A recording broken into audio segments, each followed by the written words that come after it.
찬양으로 수요예배 시작하겠습니다.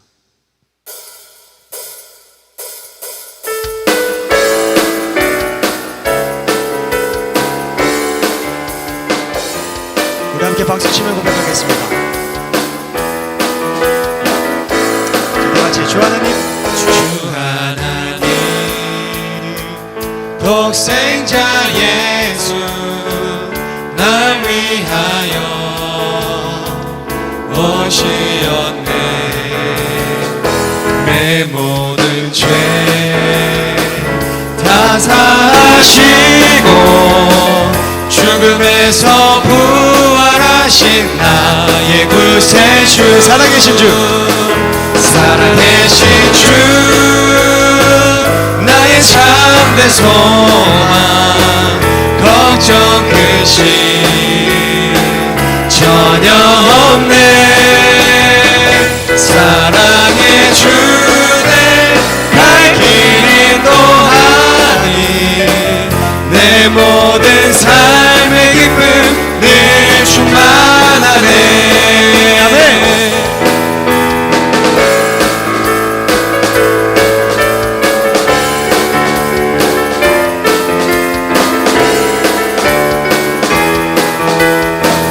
다같이 주 하나님, 주 하나님,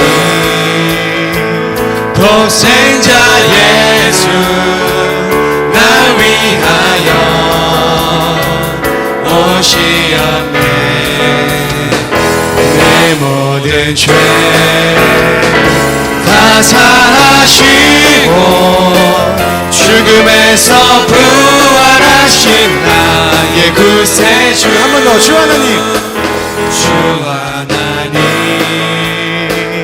독생자 예수 날 위하여 오시었네. 내 모든 죄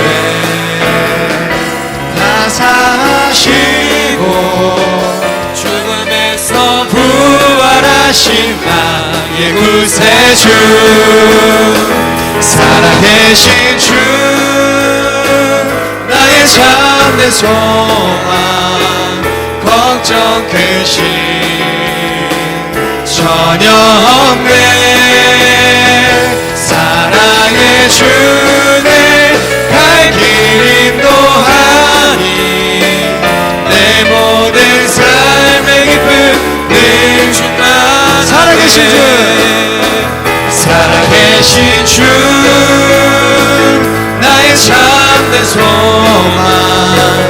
걱정 근심 전혀 없네. 사랑의 주내 갈 길 인도하니 내 모든 삶의 기쁨. 우리 한번 더 고백하겠습니다. 살아계신 주, 살아계신 주, 나의 참된 소망, 걱정 근심 전혀 없네.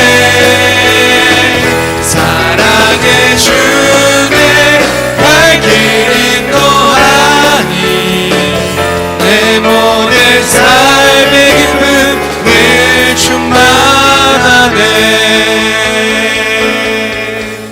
충만하네.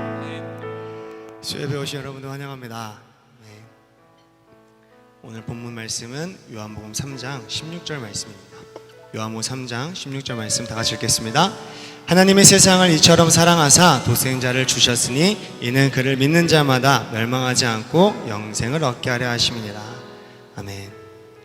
요한복음 3장 16절 말씀은 성경에 하나님의 사랑을 함축적으로 요약한 말씀이기 때문에 우리가 외우고 또 찬양으로도 많이 부르는 그런 말씀입니다. 하나님이 정말 나를 사랑하는구나, 그것을 잘 알 수 있는 그런 말씀이죠. 하나님의 세상을 사랑하셨다고 합니다. 그 세상은 이 땅의 질서를, 다시 말해 나를 말합니다. 세상에 집약된 나를 사랑한 거예요. 그래서 하나님이 세상을 사랑하셨다는 것은 여러분 한 사람 한 사람을 사랑하셨다는 것입니다. 그렇다면 하나님께서 여러분을 이처럼 사랑하셨다고 말씀하셨죠. 이처럼 사랑하셨다는 것은 이런 방법으로, 하나님의 방법으로 사랑하셨다는 것입니다. 하나님의 방법은 무엇을 말할까요? 바로 뒤에 나오는 것처럼 독생자 예수, 독생자를 주신 것, 이것이 하나님의 방법입니다. 하나님의 유일한 아들 독생자 모노게네스를 주심으로 우리를 사랑하셨다는 것입니다. 모노게네스는 독생자 하나를 말합니다. 다시 말해 하나인 예수, 유일한 예수, 그 예수를 알게 하려 하나가 태어났다는 거죠. 이어서 이는 저를 믿는 자마다 멸망하지 않는다고 나옵니다. 반대로 믿지 않으면 멸망당한다는 뜻이 되겠죠. 멸망한다는 것은 아폴름이라는 단어인데, 이 단어는 멸망당하다, 파괴되다, 잃어버려지다, 그런 뜻을 가지고 있습니다. 믿지 않는 자, 믿음이 없는 자는 잃어버려진 자이고 하나님과 분리되고 떨어진 자라는 거예요. 그러나 우리 주님은 어떤 분이십니까? 잃어버린 자를 찾아 구원하시는 주님이십니다. 돌아온 탕자 사마리아 여인과 같이, 삭개와 같이 주님 안에서 내가 잃어버린 자임을 인정하고 고백을 한다면 주님은 반드시 잃어버린 나를 찾으실 것입니다. 무슨 말이냐면 율법이라는 선과 악을 알게 하는 나무를 먹은 자가 율법을 통해 자신을 발견하는 것이 독생자를 얻기 위한 방법입니다. 그런 뜻이에요. 왜냐하면 율법을 통해 간절해지기 때문이죠. 율법을 통해 내가 잃어버린 자임을, 하나님과 분리된 자임을, 다시 말해서 죄인임을 깊이 깨닫기 때문입니다. 또 그때 결국 하나님께서는 하나이신 유일하신 독생자 예수를 우리 안에 심어주시려고 하는 것입니다. 내가 인정만 한다면. 그러므로 독생자를 믿는 자는 분명히 멸망하지 않는다는 것입니다. 독생자를 알게 하시려, 하나를 알게 하시려, 예수를 알게 하시려 오신 주님을 믿으시길 바랍니다. 그렇게 하면 영생, 영원한 생명, 영과 생명 되신 예수를 얻게 된다는 거죠.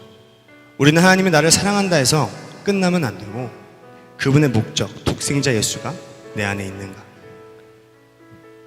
그 독생자 예수가 우리 안에 있는가, 하나가 되었는가, 독생자 예수와 함께 살면서 정말 그 내가 독생자 예수를 믿고 있는가, 그것을 깊이 한번 생각해 보시길 바랍니다. 여러분, 말씀을 통해 나를 발견하고 하나이신 유일하신 예수 그리스도를 붙들고 믿어 독생자 예수와 하나가 되어 영원한 생명을 얻기를 주님의 이름으로 축원합니다. 우리 함께 찬양하겠습니다. 우리 시간 찬양하면서 귀한 헌금 드리는 시간 갖도록 하겠습니다.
하나님의 사랑이 영원히 함께하리.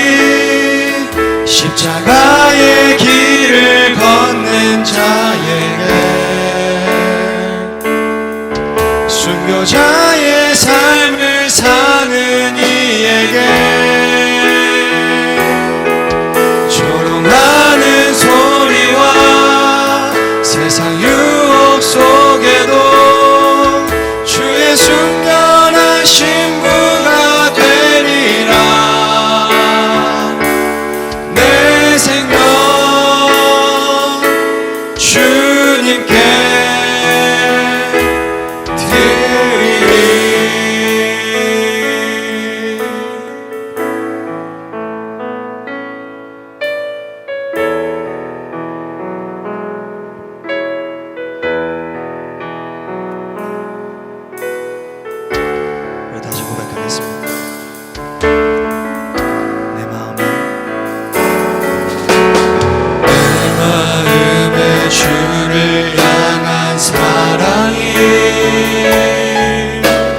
나의 말에 주가 주신 진리로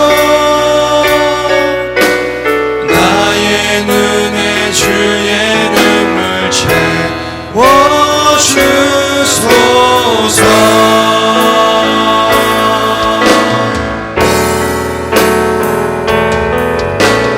내 입술에 찬양의 향기가 두 손에는 주를 닮은 섬김이 나의 삶의 주의 흔적 남게 하소서.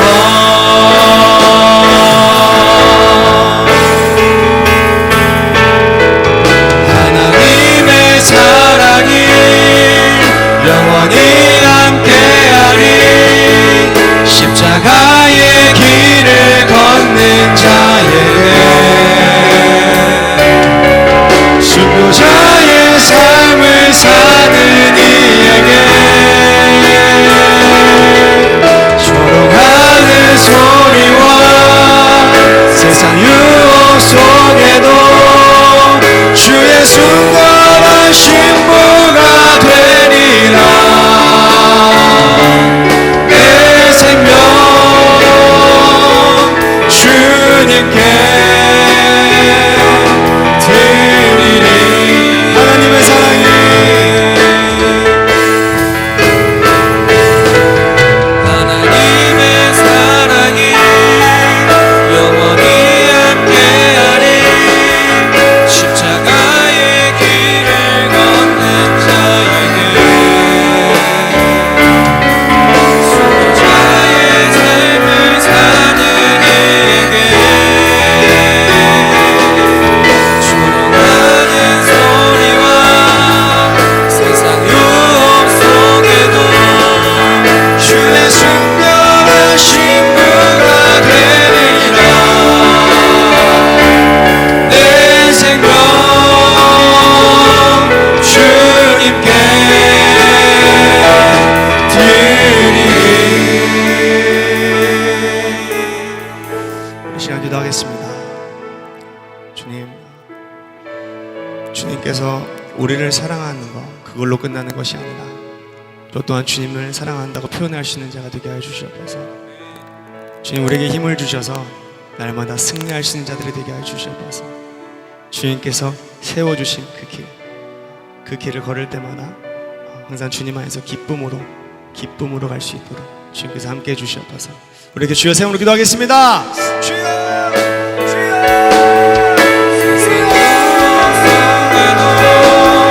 주의 순결한 신부가 되리라. 내 생명 주님께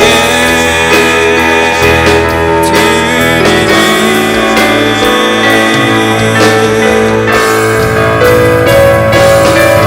하나님의 사랑이 영원히 함께하리. 십자가의 길을 걷는 자에게 순교자의 삶을 사는 이에게 조롱하는 소리와 세상 유혹 속에도 주의 순결한 신부가 되리라. 내 생명 주님께 드리리. 우리 하나님 아버지, 하나님 앞에 귀한 예물 드립니다. 주님 나라 천국에 쌓아지게 도와주시고 하나님이 기쁘게 받으실 만한 예물 되게 하옵소서.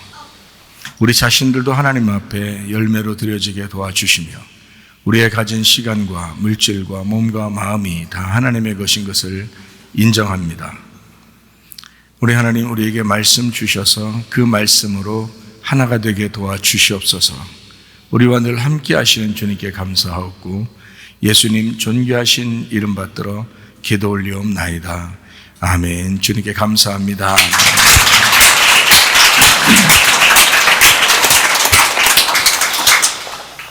자, 어린 양의 피의 기도 요한계시록 5장 5절부터 10절까지 말씀입니다. 장로 중에 한 사람이 내게 말하되 울지 마라. 유대지파의 사자 다윗의 뿌리가 이겼으니 그 두루마리와 그 7인을 떼시리라 하더라. 내가 또 보니 보좌와 네 생물과 장로들 사이에 한 어린 양이 서 있는데 일찍이 죽임을 당한 것 같더라. 그에게 7뿔과 7눈이 있으니 이 눈들은 온 땅에 보내심을 받은 하나님의 7 영이더라. 그 어린 양이 나와서 보좌에 앉으신 이의 오른손에서 두루마리를 취하시니라. 그 두루마리를 취하심에 네 생물과 24 장로들이 그 어린 양 앞에 엎드려 각각 검은 고와 향이 가득한 금대접을 가졌으니 이 향은 성도의 기도들이라. 그들이 새 노래를 불러 이르되 두루마리를 가지시고 그 인봉을 떼기에 합당하시도다. 일찍이 죽임을 당하사 각 족속과 방언과 백성과 나라 가운데서 사람들을 피로 사서 하나님께 드리시고 그들로 우리 하나님 앞에서 나라와 죄상들을 삼으셨으니 그들이 땅에서 왕노릇 하리로다 하더라. 아멘. 이제 주제 설교를 해도 저 같은 경우는 이렇게 해요. 창세기부터 요한계시록까지 요거를 이제 다 이제 훑어서 그 다음에 요거 하나 딱 주제를 가지고 이제 설교를 할 수 있고, 또 이제 창세기부터 요한계시록까지 또 이제 훑어서 또 이런 주제를 가지고 또 설교를 할 수 있단 말이에요. 주제 설교를 해도 강해 설교를 한다 그러면 이제 오늘같이 이렇게 요한계시록 5장에 5절부터 10절까지를 제가 한번 설명을 이렇게 쭉 해 나가려고 하는데요. 그렇게 이제 강해 설교를 하는 것입니다. 그러니까 다 장단점이 있죠. 주제 설교는 주제 설교대로 장단점이 있고, 강해 설교는 강해 설교대로 이제 장단점이 있고 그렇습니다. 그래서 강해 설교 같은 경우를 이제 만약에 제가 한다 그러면 창세기 1장 1절부터 요한계시록 22장 마지막 절까지 제가 다 설명해 드릴 수 있습니다. 그걸요. 한 절 한 절 다 설명. 그러니까 이건 시간이 굉장히 많이 걸리겠죠. 시간이 많이 걸리지만 다 할 수 있어요. 다 설명할 수 있어요. 그거를. 물론 뭐 하느님만큼 다 안다 이런 뜻이 아니라 여러분에게만큼은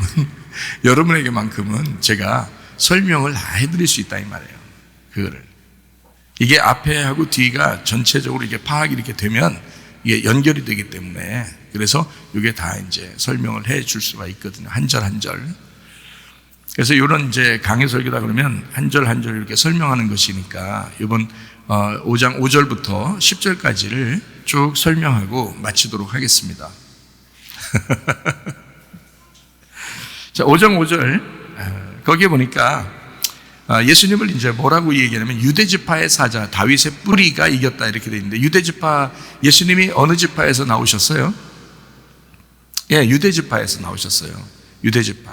예. 그래서 유대지파는 이제 동물로 말하면 어떤 동물을 이제 상징하냐면 사자 같은 동물을 상징해요. 그래서 사자가 유대지파입니다. 그러니까 마태복음 같은 경우는 이제 유대인의 왕 예수님을 이제 설명하려고 쓴 게 마태복음이에요. 그래서 예수님 태어날 때는 누가 찾아오냐면 동방박사 정도가 찾아와야 돼요. 다른 나라의 그 대사죠. 다른 나라에서 대표적으로 왕의 대신으로 이제 참가하는 그런 대신 이제 보내는 그런 대사관 정도, 대사 정도를 이제 보내는 사람이 동방박사예요. 그 당시에는. 다른 나라의 왕의 박사들이라고. 그래서 이 왕의 박사들은 가면은 누구랑 만나면 왕을 만나야 되는 거예요. 이쪽 나라에 가도 왕을 만나야 되는 거예요. 왕의 사신으로 왔기 때문에 그렇습니다. 그래서 처음에 와가지고 왕을 만났죠. 왕을 만났는데 아기를 안 낳았다는 거예요. 여기 아기 낳습니까? 그러니까 아기 안 낳았다는 거예요. 그래서 거기서 이제 이 동방 박사가 어디로 이제 가게 되냐면 베들레헴에 가게 됩니다. 그래서 거기에 이제 예수님을 만나고 가게 되죠. 왜냐하면 동방 박사를 마태복음에는 왜 등장시키냐면 누가복음 같은 경우는 동방 박사가 안 나타나죠. 동방 박사가 만났다고 안 하죠. 누가복음에는 예수님이 사람으로 오셨다라는 것을 강조하려고 인자. 그러니까 누가복음은 사람, 상징으로 말하면 사람, 그래서 인자, 예수님을 사람의 아들로 태어났다. 이래서 마리아의 족보를 강조합니다. 누가복음 3장에는 마리아의 족보를 강조하고요. 마태복음 1장에는 예수님의 아버지 요셉의 족보를 강조합니다. 왜냐하면 왕이 되려면 왕의 아들이, 그러니까 남자의 아들이 돼야 되거든요. 남자의 아들이 돼야 왕족의 아들이 돼야 되니까 그 왕족이 누구냐면 유대 지파의 다윗 왕이 있잖아요. 유대 지파의 다윗 왕. 그래서 유다 지파의 다윗 왕을 통해서 나타난 베들레헴, 다윗의 고향이 베들레헴이에요. 그래서 다윗 왕을 일부러 소개하려고 다윗 왕의 자리로 오셨다. 그래서 유다 지파 다윗 왕의 자손으로 오셨다를 마태복음은 그걸 강조하는 거예요. 누가복음은요, 다윗 왕 중요하게 생각 안 합니다. 거기는 마리아의 족보를 이렇게 중요시하게 생각해요. 요셉의 족보가 아니라, 그러니까 다윗 왕의 아들로서 쭉 밑으로 자손으로 내려오면은 다 이제 아들의 족보인 거고, 그래서 요셉이 다윗의 자손이죠. 그래서 요셉도 자기 그 호적을 이제 하러 갔을 때 거기가 베들레헴으로 가는 거거든요. 요셉이. 그래서 거기서 아기를 낳게 되는 거예요. 그 호적이 베들레헴으로 되어 있기 때문에, 이 남자가요. 그런데 마리아는 여자잖아요. 여자니까 누가복음 3장에 마리아의 족보를 이렇게 쭉 써서 하나님에게까지 쭉 연결해 줍니다. 그리고 이제 이 마리아의 족보를 쓰는 이유가, 예수님은 요셉하고는 아무 상관없이 성령으로 여자가 혼자 잉태해서 여자가 혼자 낳았다. 그래서 여자를 강조하는 겁니다. 사람의 뱃속에서 태어났다. 요거를 강조하기 위해서 누가복음을 쓴 거예요. 그러다 보니까 이게 조금씩 다르게 나오는 거죠. 마태복음하고 누가복음하고.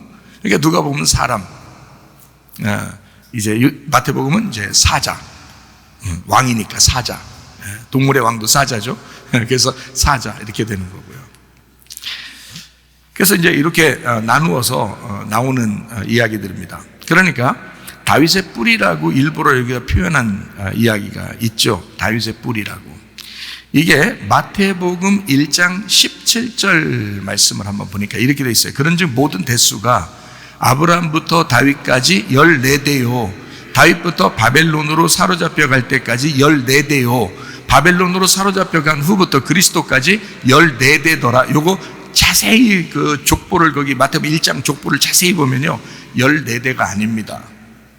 근데도 14대라고 썼어요. 왜 14대로 썼을까요? 다비드라고, 다윗이라는 이름이 14수로 되어 있습니다. 다비드라는 다윗 이름이 다비드, 이게 끓는 사랑이에요.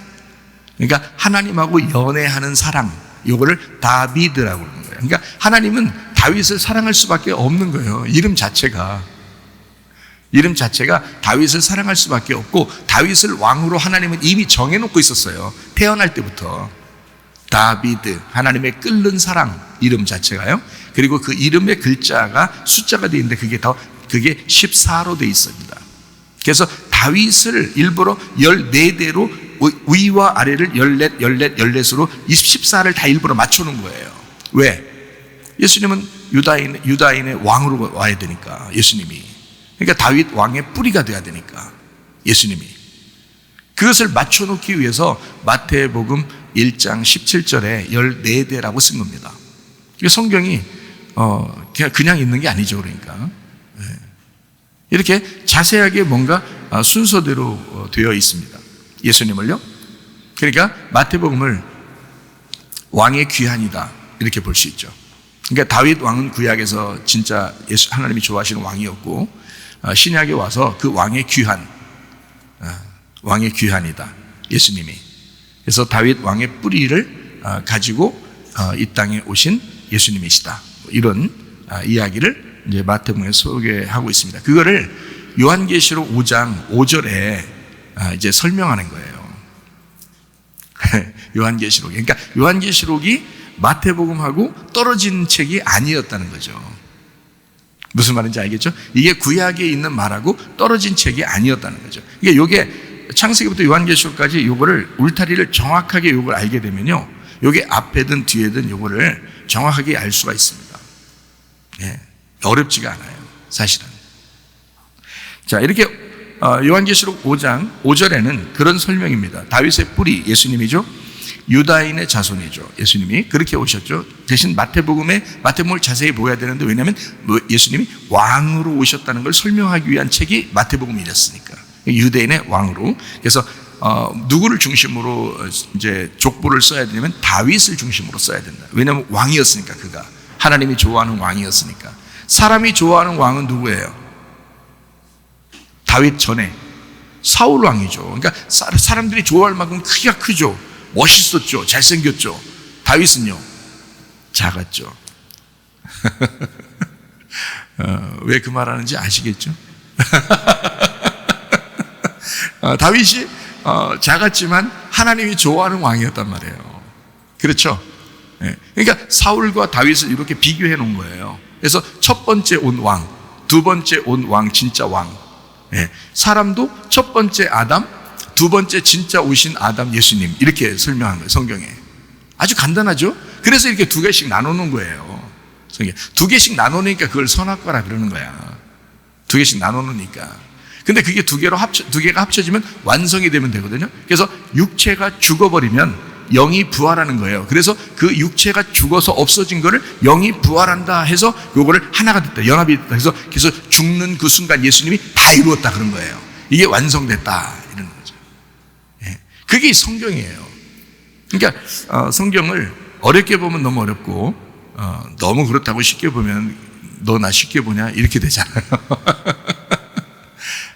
그냥 읽으세요. 그냥 무조건 일단 읽으세요. 일단 읽으면 여기 설교하는 게 다 이해가 돼요. 그리고 다 들으면 이제 또 다시 반복해서 듣는 거 있잖아요, 우리 설교를. 그러면 이게 성경이 여러분 읽은 만큼 이해가 돼요. 여러분이 읽은 만큼. 그러니까 얼마나 이게 중요한지 몰라요. 저도 계속 듣습니다. 확인하고 듣고 이럽니다. 자, 요한계시록 5장 5절에 왜 이런 식으로 썼는지 아시겠죠? 그죠? 그래서 유다 지파의 사자 다윗의 뿌리가 이겼다. 이겼다. 뭘로 이겼어요? 이겼다 그러면 반대로 뭐가 나와야 된다? 죽음이 나와야 된다. 그러니까 이겼다 그러면 죽음이 나오는 거예요. 그러니까 요거를 잘 생각하기가 어려워요. 반복해서 자꾸 얘기해주고 반복해서 생각을 해야 되는데 그게 잘 안 되잖아. 여러분, 이겼다 그러면 막 후렴해서 이겼는가 보다 이렇게만 생각한단 말이에요. 물론 광야에서 시험을 이긴 거죠. 십자가에 달려 돌아가실 때도 이겼다 그러죠. 그러면 이제 무슨 말이냐면 죽음이 곧 승리다라는 것을 얘기하는 거예요.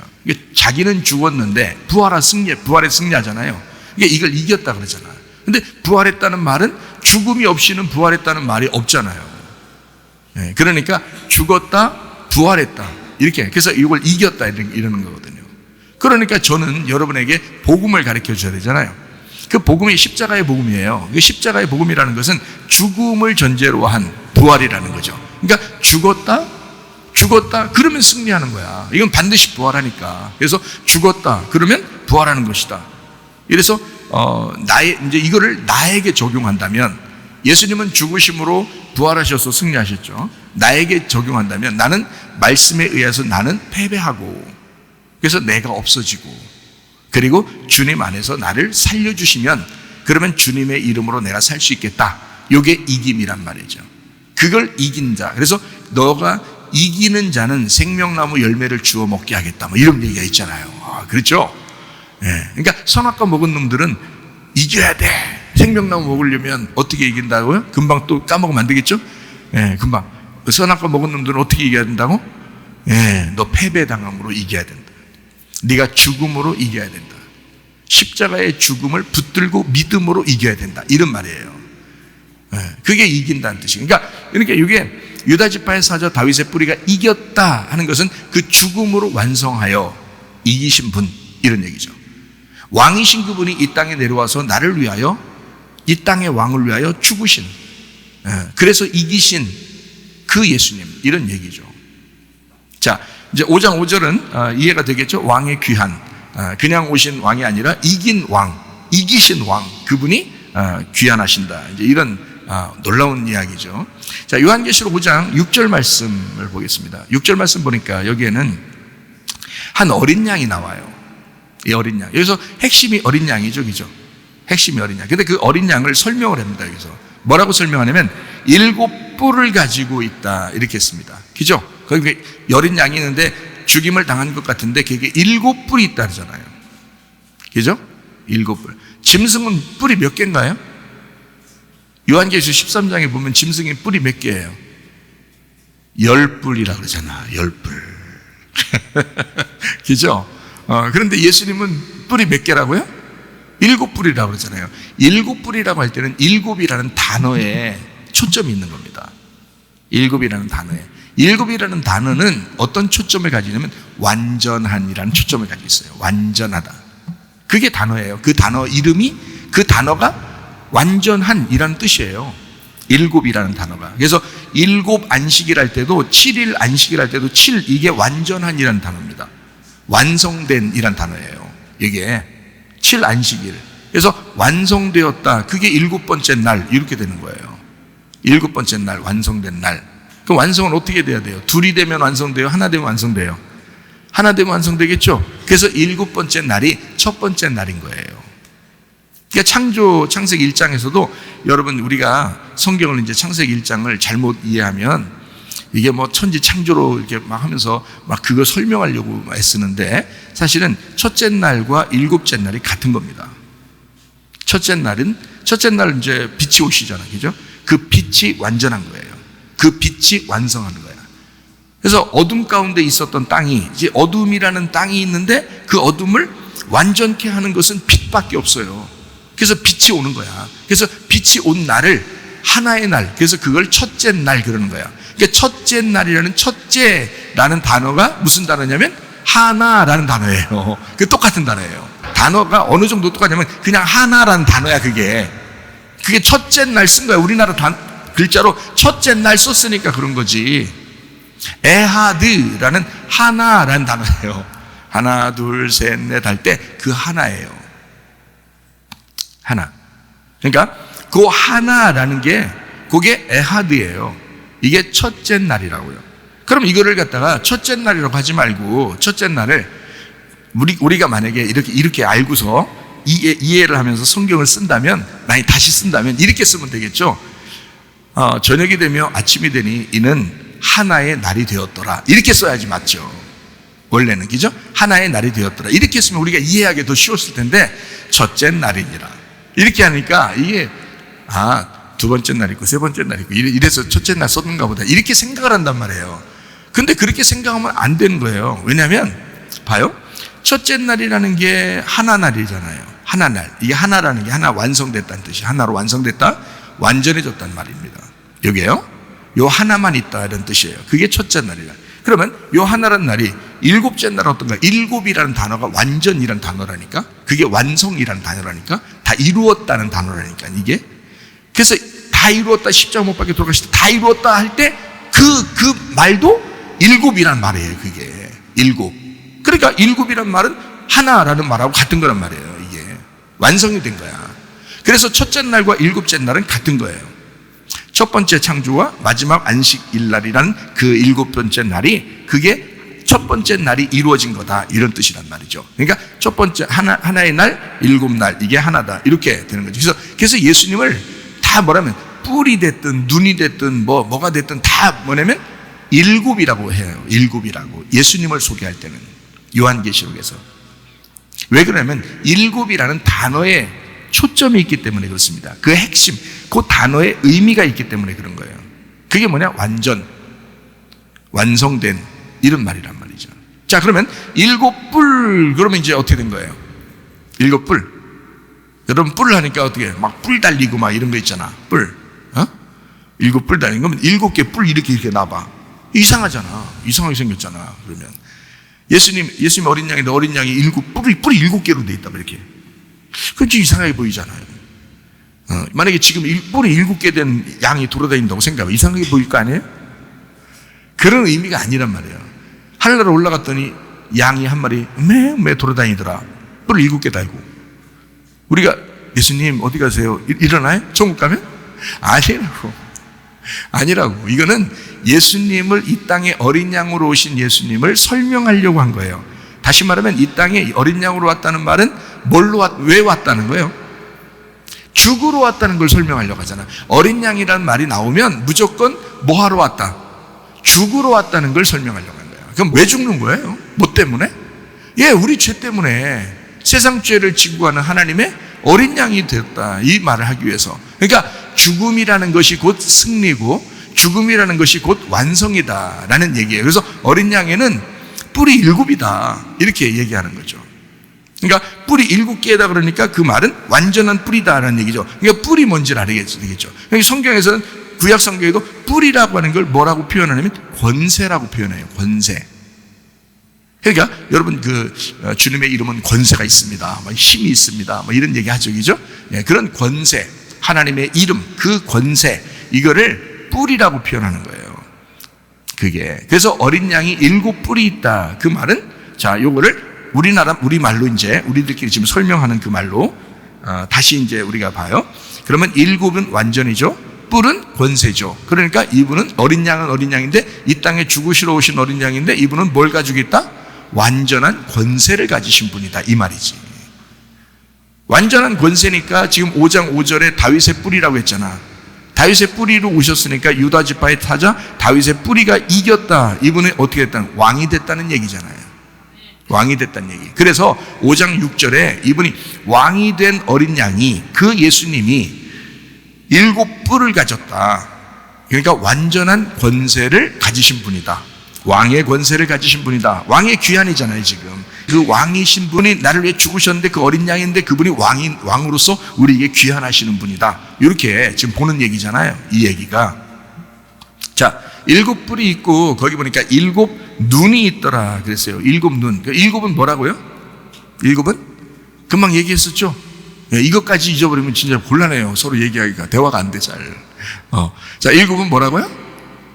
예, 완전하다, 완성됐다, 다 이루었다, 이런 말이에요. 그러니까 7이라는 단어 자체가 그 단어예요. 자, 그러니까 이렇게 7이라는 것이 있는데 눈이 7개래요. 여러분, 만약에 사람이 아니면 어린 양이라 했으니까 어린 양으로 합시다. 어린 양이 여기 돌아다니면서 우리가 하늘나라 올라갔는데 하늘나라에 어린 양이 돌아다니는데 눈이 7개야. 이렇게 7개. 그 우리가 예수님 어디 가세요? 이러면 진짜 이상한 거예요. 진짜 7개 눈을 가지고 있겠냐고. 양이 7개 눈 달고 다니겠냐고. 막 진짜 무서울 거야. 쳐다볼까 봐. 그러니까 이건 아니야. 진짜 이건 아니야. 이건 그렇게 보면 안 되지. 7은 완전하다, 그죠? 그리고 눈, 그러니까 이 눈이 뭐냐는 걸 사람들이 헷갈릴까 봐. 눈은 쳐다보는 거잖아요. 이렇게 쳐다보는 거잖아요. 노아 방주에서도 이제 창문이 밑에 있어요, 위에 있어요? 위에 있죠. 여러분, 만약 우리 눈이 발가락 사이에 있다면 어떻게 될까요? 누구 쳐다보려면 이렇게 해야 될 거 아니에요? 응? 뭐 쳐다보긴 보여야 되니까 이렇게 다녀야 될 거 아니에요? 이상하잖아. 눈은 어디에 있어야 좋겠어요? 위에 있어야 되는 거예요. 그러면 노아 방주에서도 창문이 밑에 있는 게 아니라 창문이 위에 있어야 되는 거예요. 그래서 위에 3층에 창문이 있는 거예요. 그러니까 노아 방주 안에 들어간 사람들은 항상 어디 쳐다보고 살아야 돼요? 예, 3층 거기 창문 거기 왜냐면 거기만 밝으니까. 거기만 밝잖아요. 우리가 자 여기 밑에 허벅지가 우리를 밝게 합니까? 엉덩이가 우리를 밝게 합니까? 허리가 우리를 밝게 합니까? 눈이 우리를 밝게 쳐다보게 하잖아요. 그래서 우리 온몸이 밝은 거잖아, 눈 때문에. 그죠? 내 몸이 어디로 갈지를 눈이 결정한다고요. 그죠? 그래요. 그러니까 눈이 쳐다보는 창문이라고요. 그거를 성경에서 이제 하나님은 우리에게 뭐라고 소개하냐면, 눈 그러면 이제 그래도 잘 이해 못할 것 같으니까 눈은 창문이야 이러기도 하지만, 눈은 창문이야 그러기도 하지만 더 이제 자세하게 여기다가 설명을 해놨어요. 5장 6절에 뭐라고 하냐면, 7 눈이 있는데 눈은 온 땅에 보내심을 받은 하나님의 7 영이라고 표현한 거예요. 7 영. 그러니까 7개 영이 막 있어서 돌아다니는 게 아니란 말이에요. 7은 완전하다. 영은 하나인데 7이라는 완전한 거다, 이런 얘기예요. 그래서 완전한 영, 완전한 눈을 가지고 있다, 이런 뜻입니다. 여기 설명 다 돼 있잖아요. 그죠? 어렵지 않죠? 그러니까 예수님을 지금 왕의 귀환으로 예수님을 소개합니다. 그래서 하나님의 7 영을 가지신, 하나님의 권세를 가지신 그 완전하신 분, 그렇지만 어린 양. 왜? 십자가의 복음으로. 십자가의 복음으로 우리에게 오신 분. 우리를 위해서 기꺼이 목숨을 주신 분. 무슨 말인지 알겠죠? 예. 그래서 5장 6절을 가만히 보니까 이제 그렇구나. 5장 5절하고 6절하고 다 연결돼서 이렇게 얘기하는 그런 이야기였구나. 다윗 왕의 귀환을 예수님으로, 그리고 그 예수님을 어린 양으로, 그 어린 양은 대신에 그냥 힘없는 어린 양이 아니라 승리하신 어린 양. 그분은 7 권세, 완전한 권세를 가지고 완전한 영을 가지고 계신 분이다. 그 이야기를 5장 6절에 하고 있습니다. 자, 계시록 5장 7절 말씀입니다. 자, 어린 양이 나와서 보좌에 앉으신 이의 오른손에서 두루마리를 취하시니라 이랬습니다. 자, 보좌에 앉으신 이의 오른손에서 두루마리를 취하셨다. 자, 오른손 나왔네요. 오른손 나오면 반대로 무슨 손이 있어요? 왼손 이렇게 나와 있죠. 그래서 우리는 오른손으로 가야 돼요? 왼손으로 가야 돼요? 오른손으로 가야 되겠죠. 오른손이 오른편이니까. 성경의 오른손은 오른편을 얘기하는 거예요. 하나님의 보좌 오른손, 오른편. 그래서 이 오른손, 오른편이라고 하는 것은요, 우편이라고도 하는 거거든요. 이것을 하나님의 권능의 자리다, 이렇게 표현합니다. 자, 성경 한번 찾아볼까요? 전도서 10장 2절 말씀입니다. 지혜자의 마음은 오른쪽에 있고 우매자의 마음은 왼쪽에 있느니라. 자, 그래서 성경을 볼 때 여러분, 선악과 생명나무가 원래 어디에 있었어요?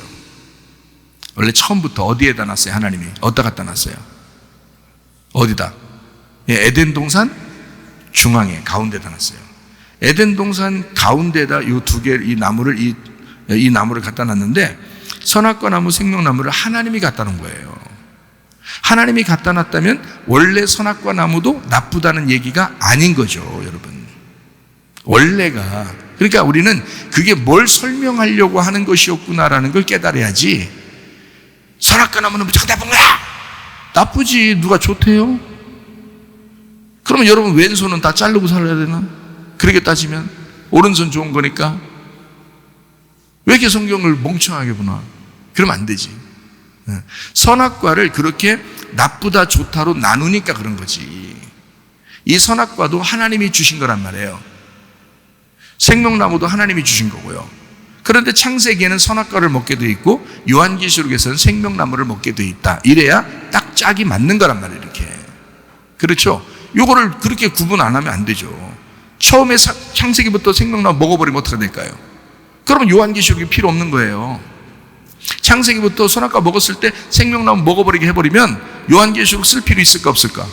없는 거예요. 이 성경책 뒤에 다 필요 없어요. 창세기 3장에서 끝나는 거야 그냥. 창세기 1, 2, 3장 끝. 생명나무 먹었어. 끝. 이렇게 돼야지. 그렇죠?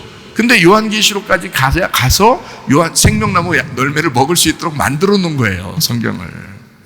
그게 그 과정을 쓴 것이 성경인 거지. 어렵지 않게. 그러니까 선악과도 먹을 수밖에 없었던 거고, 생명나무도 우리가 지금 예수님 안에서 먹을 수밖에 없는 얘기예요. 이 두 개가. 그러니까 하나님 먼저 먹어야 될 것과 나중에 먹어야 될 것을 얘기해 준 거예요. 그러니까 먼저 우리가 알아야 될 말씀과 나중에 알아야 될 말씀을 얘기한 거죠. 그러니까 먼저 알아야 될 말씀이 뭐라고요? 율법. 나중에 알아야 될 말씀이 복음. 이렇게 되는 거지. 그래서 선악과를 율법이 와야 된다, 이런 얘기고요. 율법이 오면 사람을 이렇게 딱 심판하잖아요. 그죠? 그리고 죄 가운데 이제 우리를 거하게 만들고 죄를 만들어내죠. 그죠? 너 죄인이야. 이러고서 사망하게 만들어놓잖아요. 그리고 생명나무 열매를 주어서 그 사람을 생명으로 살리는 거죠. 부활시키는 거란 말이에요. 그러면 성경이 완성되는 거거든. 왜냐면 죽었다가 부활해야지 이게 완성되는 거잖아. 그래서 사람이 아예 안 죽으면 먼저 죽어야 되잖아요. 그래서 율법이 필요한 거거든요. 네. 그래서 선악과 먹으면 너 죽는 거야 라고 얘기했잖아요, 하나님은. 그랬더니 마귀는 어떻게 해요? 너 안 죽어 그러잖아요. 누가 맞는 거야? 누가 맞는 거야? 하나님이 맞는 거죠. 너 선악과 먹으면 죽는 거야 그러면 하나님 말한 게 맞는 거죠. 죽어야죠. 그리고 생명나무 먹으면서 살리는 거지, 그죠? 그런데 이 마귀는, 뱀은 뭐라 그러냐면 너 안 죽어, 안 죽어. 너 이거 먹으면 안 죽어. 그래서 안 죽으려고 하는 사람들이 많아지는 거예요. 자꾸 자기를 포기를 안 해. 자기를 자꾸 안 내려놔. 다 짓거려. 응? 다 짓거려. 그래서 짓거려, 사람들이. 자꾸. 자꾸 다 짓거려. 아들도 짓고 딸도 짓고 뭐 돈도 짓고 지 생명도 짓고 뭐 그냥 자기 뭐 모든 것도 짓고 다 짓거려. 왜 짓거려 이렇게? 안 된다고. 그런 뜻 아니잖아. 그렇게 하지 말라고 그러잖아. 율법을 주신 것은 너희들 선악과 먹은 인간들, 먼저 인간으로 태어난 너희들, 유전과 전통으로 태어난 너희들, 땅의 운명으로 태어난 너희들이 율법을 통하여 너희들 자신이 죄인임을 깨닫고 그 죽음 가운데 들어가라고, 그래서 율법을 주신 거란 말이에요. 이게 정확한 율법이 오신 뜻입니다. 그래야 진짜 복음이 오는 거 아니에요, 그죠? 그래서 그 십자가의 복음이라고 하는 게 진짜 복음이라는 얘기야. 십자가의 복음을 통해서 진짜 우리를 부활시키는 거잖아요. 네. 그래서요, 오른쪽이라고 하는 건 하나님이 좋아하는 쪽이다 이런 건데요, 왼쪽과 오른쪽을 이렇게 나눈 거예요. 어떻게 나눈 거냐면 선악과가 왼쪽이라면 생명나무가 오른쪽이에요. 그러니까 선악과 먹고서 우리는 왼쪽에 있었죠. 왼쪽과 오른쪽의 가운데 누가 있어요? 예수님이 돌아가실 때 두 강도가 어디서 죽었어요?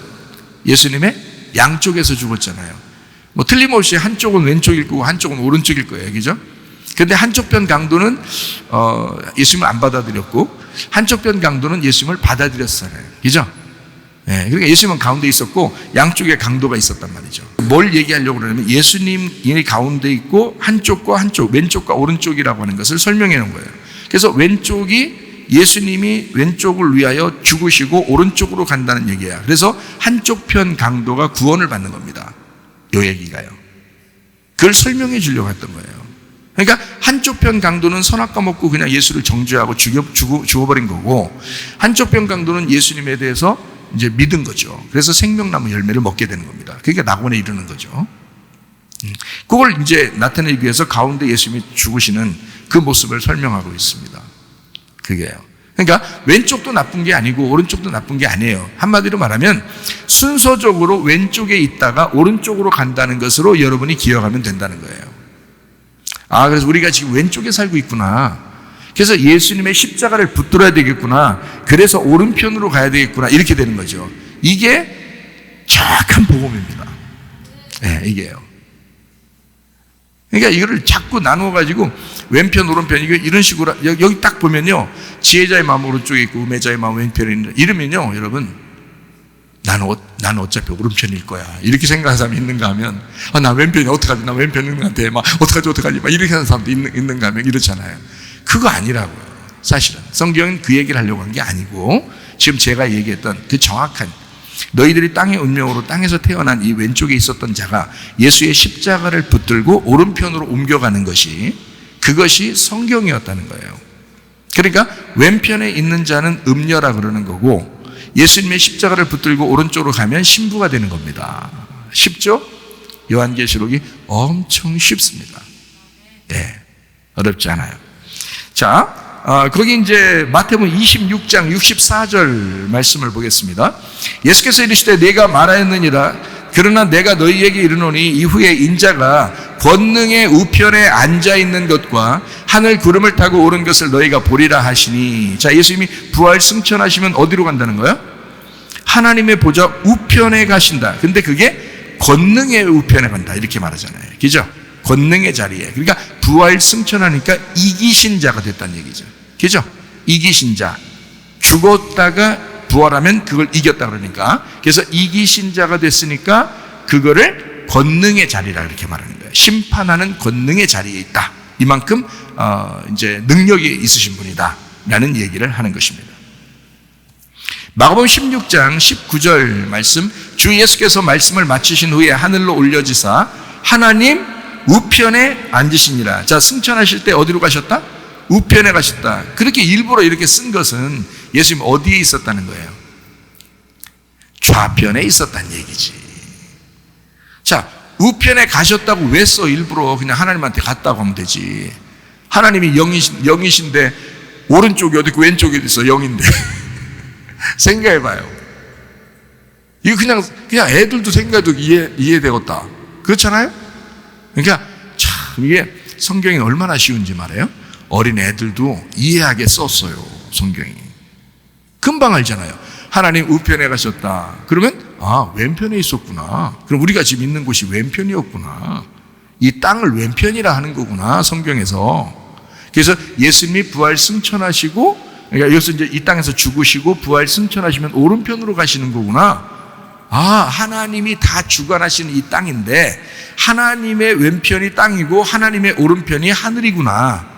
우리는 어디로 가야 된다? 아, 내가 땅에서 태어났지만 왼편에 있었지만 하늘로 내가 가야 되겠구나. 내 오른편으로 가야 되겠구나.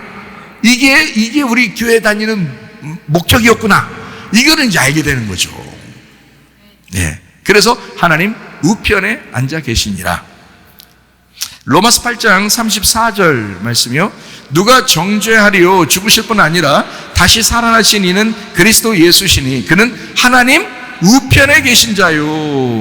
우리를 위하여 간구하시는 자시니라. 그러니까 이미 죽으시고 부활 승천하셔서 이기신 자가 됐는데 그분이 세상에 우리를 위해서 대신 간구하신대.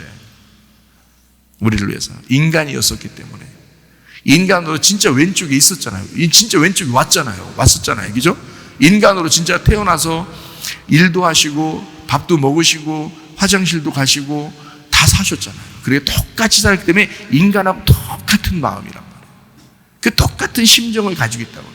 그분이니까 우리를 위해서 거기 하늘나라 올라가서도요, 그 권능의 자리에 있으시면서도요, 이미 부활 승천하시면서도요, 늘 우리를 위해서 간구하신대. 참 축복입니다. 예. 우리가 맨날 간구하는 줄 알았죠.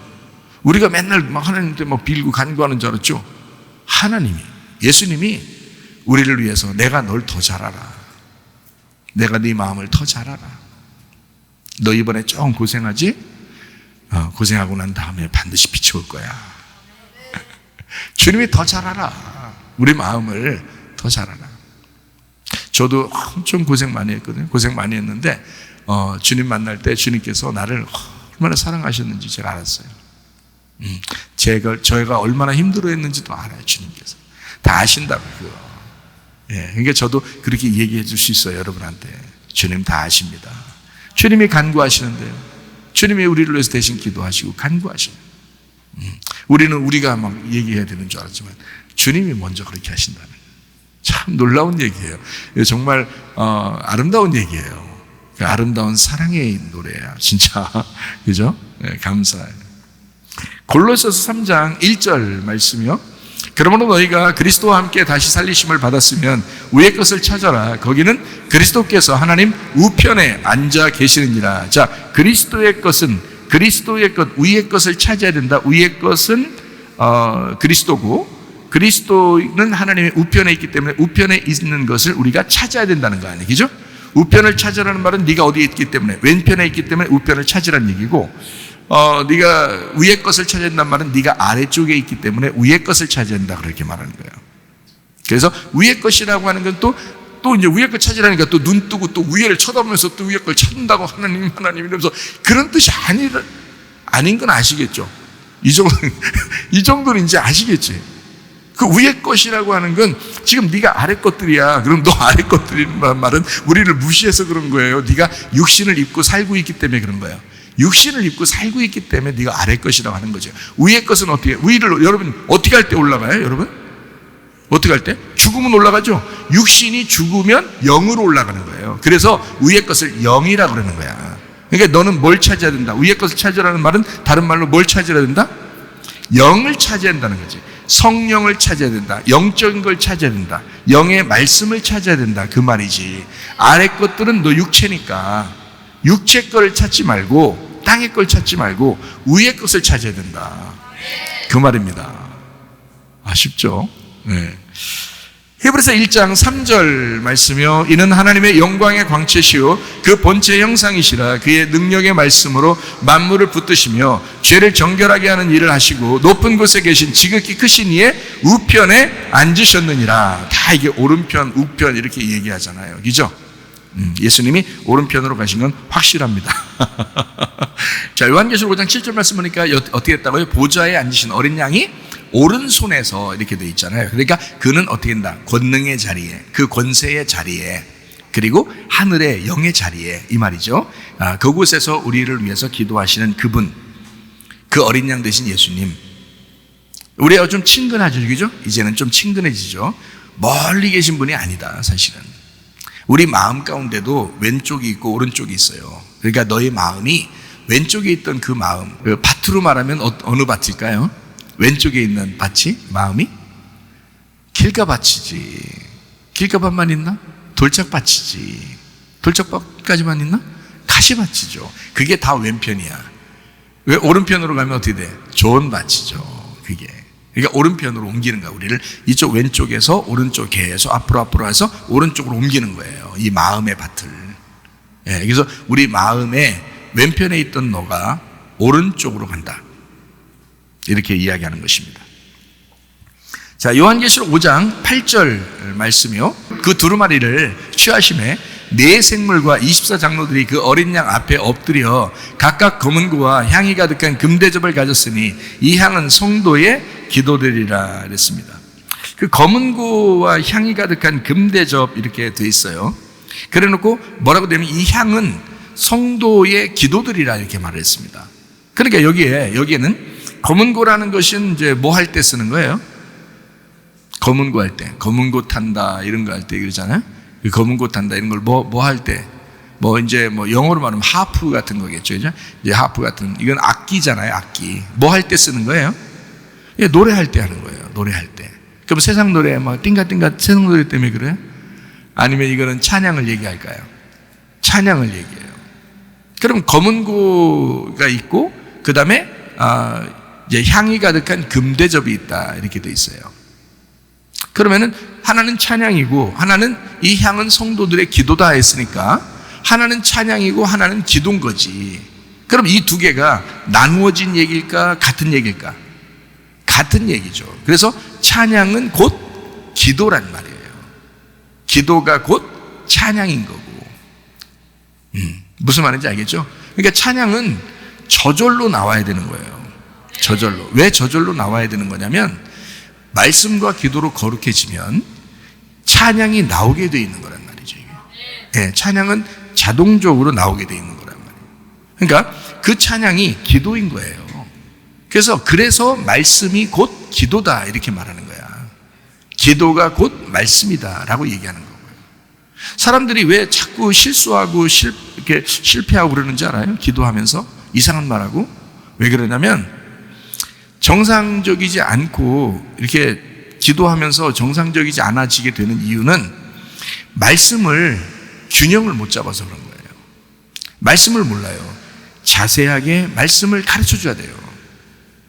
말씀을 알게 되면 기도가 곧 말씀이다라는 걸 깨닫게 되죠. 그리고 말씀이 곧 기도다라는 걸 깨닫게 됩니다.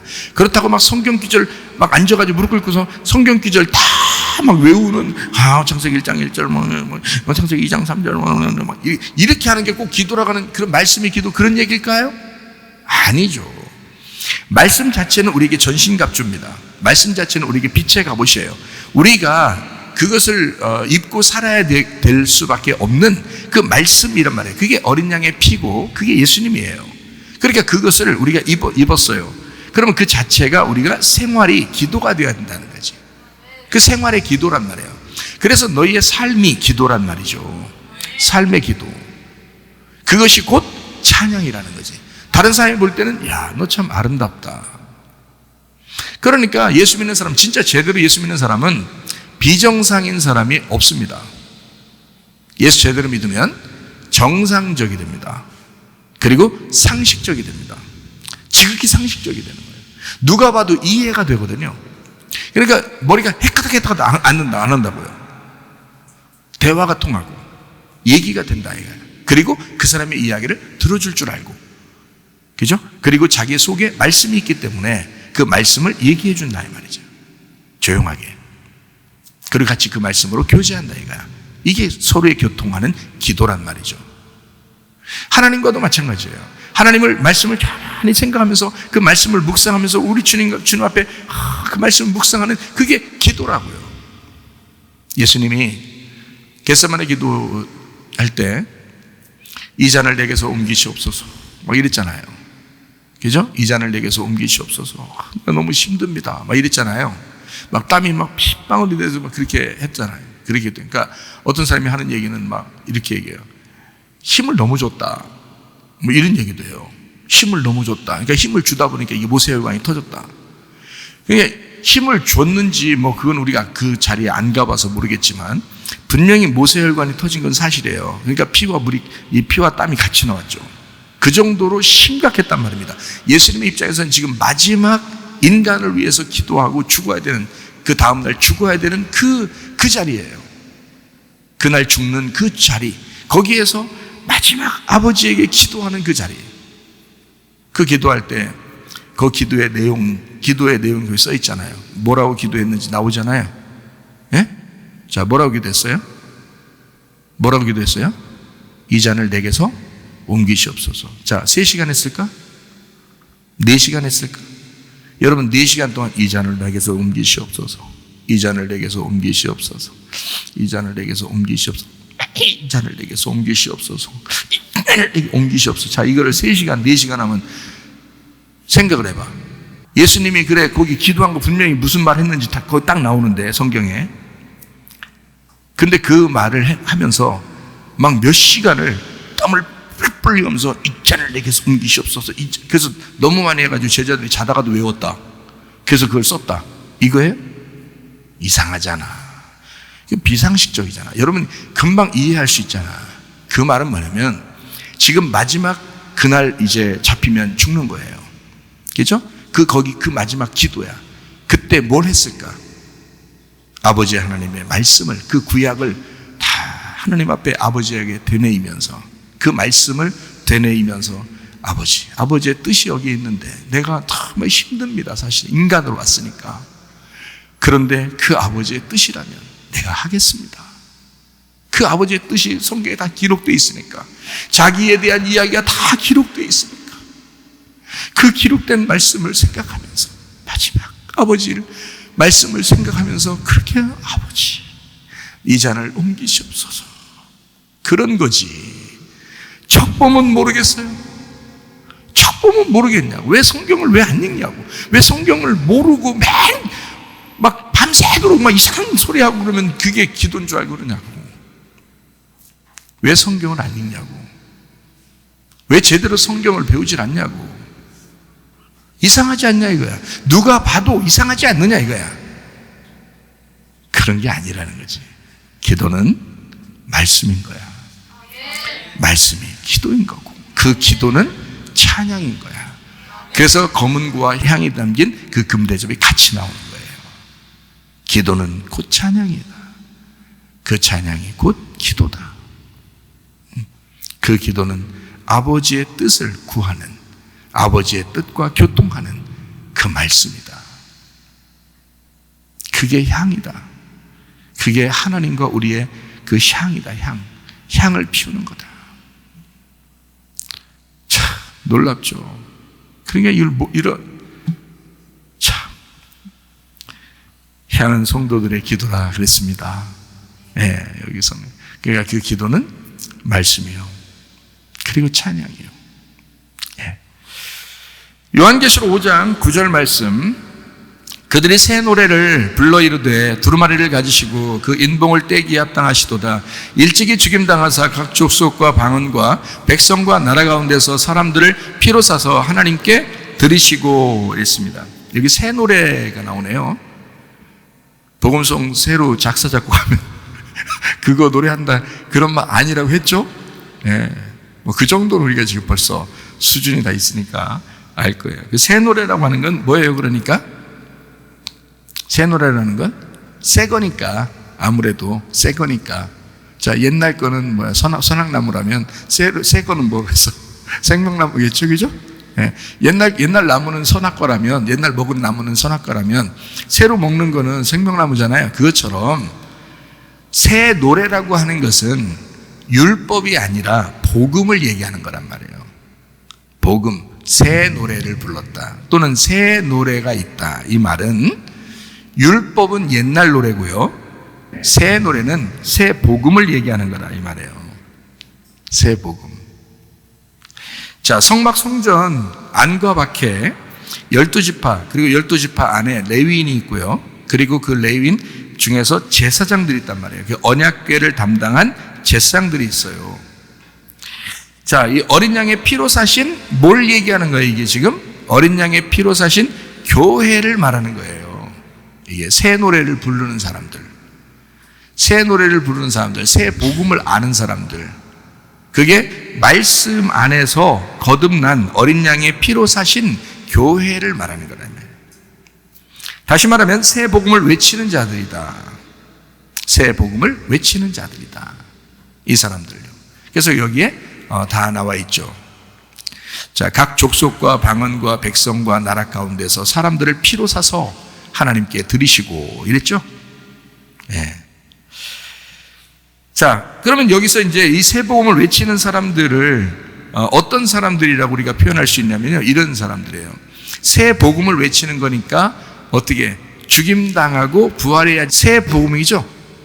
누가복음 9장 23절 말씀이요. 또 우리에게 이르시되 아무든지 나를 따라오려거든 자기를 부인하고 날마다 제 십자가를 지고 나를 따를 것이니라. 십자가의 복음입니다.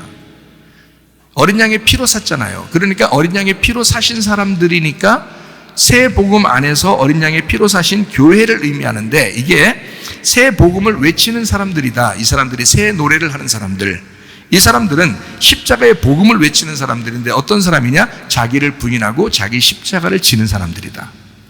어린 양의 피로 사신 사람입니다. 그래서 어린 양의 피로 샀다고 얘기하는 거예요. 이 사람들, 새 노래 부르는 사람들을. 자, 요한계시록 5장 10절 말씀. 자, 그들로 우리 하나님 앞에서 나라와 제사장들을 삼으셨으니 그들이 땅에서 왕노릇 하리로다 하더라. 자, 새 복음을 외치는 사람들을 뭐라고 여기서 표현했다고요? 하나님의 나라와 제사장을 삼았다. 이렇게 됐죠. 그죠? 그러니까 하나님 나라 그리고 제사장을 삼았다. 이 사람들 땅에서 왕노릇 하게 될 것이다. 이런 얘기죠. 또 하늘나라에서도 왕노릇 하게 되죠. 자, 이 사람들요. 자, 어떤 사람인가 한번 우리가 한번 찾아볼까요? 베드로전서 2장 9절. 그러나 너희는 택하신 족속이요 왕 같은 제사장들이요 거룩한 나라요 그의 소유가 된 백성이니 이는 너희를 어두운 데서 불러내어 그의 기이한 빛에 들어가게 하신 이의 아름다운 덕을 선포하게 하려 하심이라. 아름다운 덕을 선포한다는 말이 요한계시록으로 보면 뭐겠어요? 새 복음이라는 얘기죠. 새 노래라는 얘기지. 그렇죠? 새 노래를 선포하게 하렵니다. 새 노래 부르게 만들 거야. 새 복음을 선포하게 만들 거야. 아름다운 덕을 선포하게 만들 거야. 너희가 어떤 사람이니까? 왕 같은 제사장들이니까, 거룩한 나라니까, 하나님의 족속들이니까, 택하신 사람들이니까. 베드로전서 2장 9절 말씀은 그렇죠? 그것이 요한계시록 5장 10절 말씀과 같은 얘기죠. 딱 보니까 그렇죠? 베드로전서 2장 9절 말씀과 요한계시록 5장 10절 말씀이 지금 같은 내용을 쓴 거죠.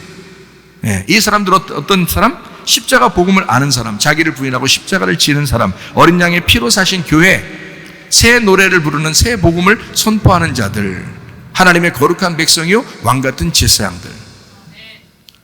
그게 여러분과 저입니다. 그게 감사하죠? 요한계시록 21장 1절부터 7절. 여기는 이제 새 하늘 새 땅이 나오죠. 이 신부가 나오고요. 새 예루살렘입니다. 그러니까 거룩한 나라요 하나님의 백성이요 택하신 족속이요 왕 같은 제사장들이다 라고 하는 이 사람들, 새 노래 부르는 사람들, 이 사람들 결국 뭐라고요? 신부요, 새 예루살렘이요, 새 하늘과 새 땅이라는 얘기죠. 그죠? 그러니까 이게 요한계시록 21장과 같은 얘기라는 얘기예요. 요한계시록 21장 1절부터 7절까지 말씀을 읽고 우리 기도하도록 하겠습니다. 또 내가 새 하늘과 새 땅을 보니 처음 하늘과 처음 땅이 없어졌고 바다도 다시 있지 않더라. 또 내가 보매 거룩한 성 새 예루살렘이 하나님께로부터 하늘에서 내려오니 그 준비한 것이 신부가 남편을 위하여 단장한 것 같더라. 내가 들으니 보좌에서 큰 음성이 나서 이르되 보라 하나님의 장막이 사람들과 함께 있음에 하나님이 그들과 함께 계시리니 그들은 하나님의 백성이 되고 하나님은 친히 그들과 함께 계셔서 모든 눈물을 그 눈에서 닦아두시니 다시는 사망이 없고 애통하는 것이나 곡하는 것이나 아픈 것이 다시 있지 아니하리니 처음 것들이 다 지나갔음이로는 보좌에 앉으시니가 이르시되 보라 내가 만물을 새롭게 하노라 하시고 또 이르시되 이 말은 신실하고 참되니 기록하라 하시고 또 내게 말씀하시되 이루었도다. 나는 알파 오메가여 처음과 마지막이라. 내가 생명수 샘물을 목마른 자에게 값없이 주리니 이기는 자는 이것들을 상속으로 받으리라. 나는 그의 하나님이 되고 그는 내 아들이 되리라. 아멘. 이 말씀대로 여러분과 제가 그리스도 예수의 신부가 되고 또 새로운 나라, 새로운 하늘과 새로운 땅의 주인이 되고 왕 같은 제사장들이 돼서 우리 주님의 나라에 그 주님과 함께 그 어린 양 대신 십자가의 복음을 가지고 어린 양 대신 예수 그리스도와 함께 살다가 주님 만나시기를 바랍니다. 우리 한번 기도하겠습니다. 우리 한 목소리로 기도합니다. 간절히 기도하게 될 때 우리 하나님 아버지, 우리가 주님을 믿습니다. 주님을 붙들겠습니다. 주님 뜻대로 살겠습니다. 아버지 뜻대로 살다가 주님 만나게 하옵소서. 기도합니다. 우리 하나님 아버지의 사랑과 은혜를 감사를 드립니다. 하나님 아버지의 뜻대로 살다가 주님 만나게 도와 주시옵소서.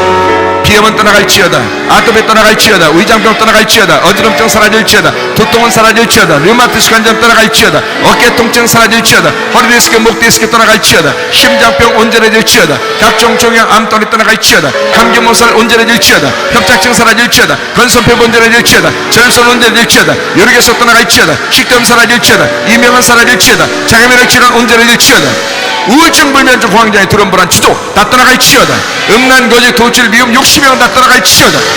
예수 그리스도 어린 양 대신 예수 그리스도 십자가의 복음을 붙들고 주 안에서 승리하며 살다가 주님 만나게 도와 주시옵소서. 예수님 존귀하신 이름 받들어 기도 올려옵나이다. 아멘. 주님 감사합니다. 우리 하나님 아버지 함께 하시고 사랑하심을 감사합니다. 우리 하나님 도와주심을 믿습니다.